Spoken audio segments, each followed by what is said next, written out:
Oh mon Dieu, mon roi, il y a des miracles qui arriveront dans le temps. Le prix que l'homme doit payer, c'est d'attendre. C'est aussi d'avancer. Un homme qui avance, c'est un homme qui ne cesse de faire confiance en l'Éternel. Lorsqu'un homme fait confiance en l'Éternel, il ne peut pas s'arrêter. Est-ce que vous savez qu'il y a des gens qui s'arrêtent?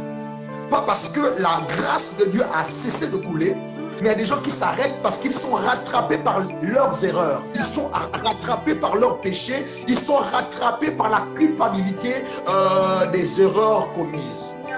J'aimerais vous dire, aujourd'hui, lorsqu'on pêche, on ne fuit pas Jésus. Parce que Jésus, il nous a déjà pardonné pour les péchés que nous commettons aujourd'hui. Il nous a déjà pardonné pour les péchés qu'on commettra. Est-ce que je peux dire quelque chose, Seigneur de l'Éternel? En fait, Dieu ne nous pardonne pas parce qu'on se répand.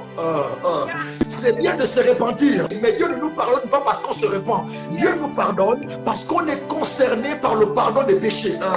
Le diable peut se repentir, il ne sera jamais pardonné. Pourquoi? Le diable n'est pas concerné par le pardon des péchés, mais les hommes. Le salut, c'est pour les hommes. Dieu a tant aimé le monde qu'il a donné son Fils unique afin que quiconque croit en lui ne périsse point, mais qu'il ait la vie éternelle. Dieu a donné son Fils pour les hommes. Le prince de ce monde, il est déjà jugé. L'homme n'est pas encore jugé. Dans cette saison, Dieu m'a dit, il travaillera avec des gens.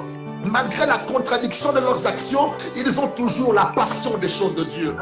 Ils ont toujours ce désir de suivre Jésus. Ils savent que Dieu veut les utiliser et ils veulent me dire, Seigneur, comment tu le feras? Je vis encore de péché. Il y a des gens qui se culpabilisent parce qu'ils sont dans le péché. Mais j'aimerais te dire, Dieu peut encore te pardonner. Et la révélation de son amour pour toi, en fait, dans son amour, il nous a déjà pardonné. Dans son amour, il ne nous pardonne pas parce qu'on demande pardon. Dans son amour, il nous pardonne parce qu'on est concerné par le pardon des péchés. Ne t'arrête pas à cause du péché. Écoutez, est-ce que vous savez que le péché n'a pas arrêté Jésus? L'homme avait péché contre Dieu, mais Jésus est rentré en scène pour sauver l'homme qui avait péché contre Dieu. Voilà pourquoi toutes les fois que tu pécheras, Jésus ne s'arrêtera jamais. Son amour sera toujours grand pour toi. Son cœur va toujours battre pour toi. Est-ce que quelqu'un peut te délivrer de ta culpabilité? N'aie pas honte de Jésus. Il aime le pécheur, mais il hait le péché. Voilà pourquoi il va enlever le péché. La Pentecôte, c'est pour le feu. On reçoit le feu pour être délivré de l'emprise du péché. La Pentecôte n'est pas là que pour nous faire parler en langue, mais la Pentecôte est là pour révéler le champion qui est en toi. Lorsque l'Église connaît le baptême puissant, lorsque l'Église connaît la Pentecôte, il y aura la révélation des fils de Dieu. Dans la Pentecôte, il y a un faible qui devient fort. Dans la Pentecôte, il y a un homme qui devient audacieux avec Christ. Dans la Pentecôte, il y a un homme qui ne peut pas s'arrêter. Malgré la contradiction dans ses actions, le feu lui donne de l'accélération dans sa génération.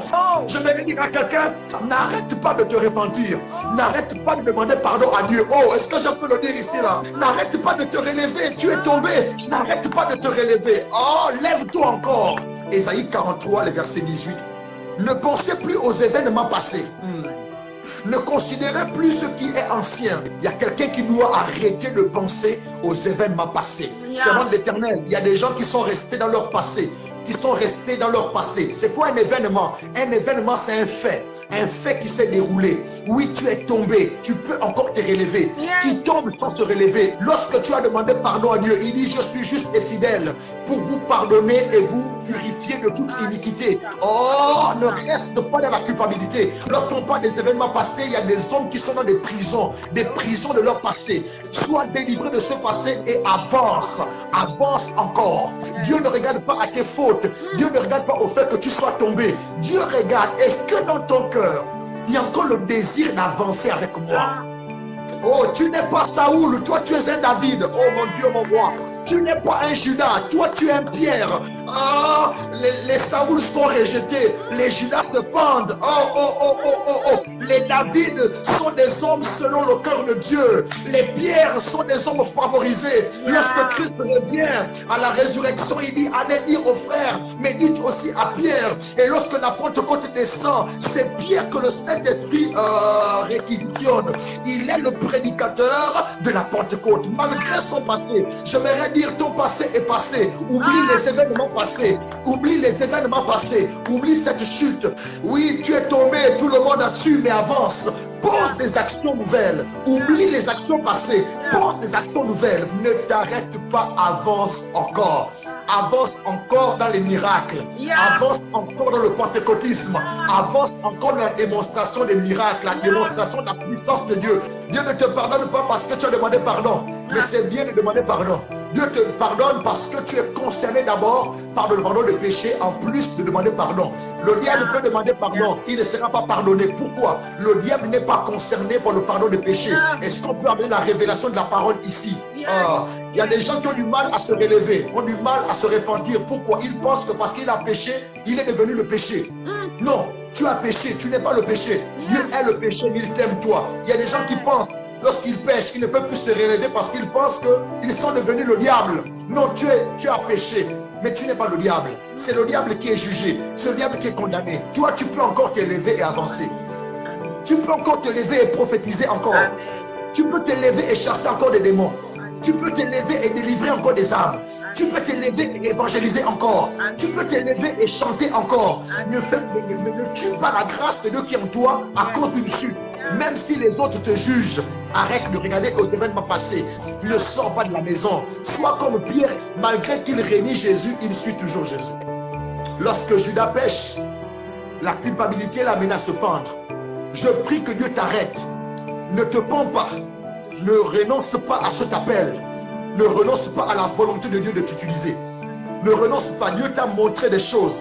Dieu a dit un réveil qui passera par toi. Il n'est pas un homme pour mentir, ni le fils d'homme pour se repentir. Le péché ne l'arrête pas dans son programme. C'est la décision de l'homme qui l'arrête. Dieu n'est pas arrêté par le péché, ni il est arrêté par l'homme qui a péché. Le péché a été vaincu, mais l'homme qui a péché a une volonté. Oui, ton péché est connu. Ah, mais l'amour de Dieu pour toi est aussi connu. Il est vraiment mauvais de s'arrêter. Un homme qui s'arrête s'éloigne. Il s'éloigne du plan de Dieu pour lui. Par contre, un homme qui avance s'approche. Il s'approche de la sainteté de Dieu. Il s'approche de l'onction.